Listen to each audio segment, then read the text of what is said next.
கூட இருப்பார். அதுதான் பிதாவின் ஐக்கியம். பிதா உங்களோடு ஐக்கியம் கொள்ள விரும்புகிறார். நம்முடைய ஐக்கியம் அப்படிப்பட்ட தேவனோடு இருக்கிறது. அவர் விரும்புகிறார். எல்லா சூழ்நிலையிலும் நான் அவரோட இருப்பேன். நானும் அதே மாதிரி ஒரு டிசிஷன் எடுக்கணும். எல்லா சூழ்நிலையிலும் நானும் அப்பாவோட இருப்பேன். அப்பாவும் எல்லா சூழ்நிலையும் என்னோடு இருப்பார். ஒரு காரியத்தை வாசிக்கிறேன். அவருக்கு பிரியமானதை செய்பவர் தனியே இருப்பதில்லை. இதுவே பிதாவின் வாக்கு. அவர்களுக்கு ஆட்டுக்குட்டி கிடைக்குமோ இல்லையோ, ஆட்டுக்குட்டியானவர் சுதந்திரம், வரங்கள் வல்லமைகள் ஏராளம். பிதாவோடு கூடிய ஐக்கியத்தை விட்டு விடாதீர்கள்.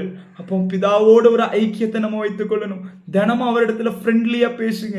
அவர்கிட்ட நிறைய காரியத்தை பேசுங்க. அவர் சமூகத்துல உட்கார்ந்து வசனத்தை கற்றுத்தாரும் என்று கேளுங்க.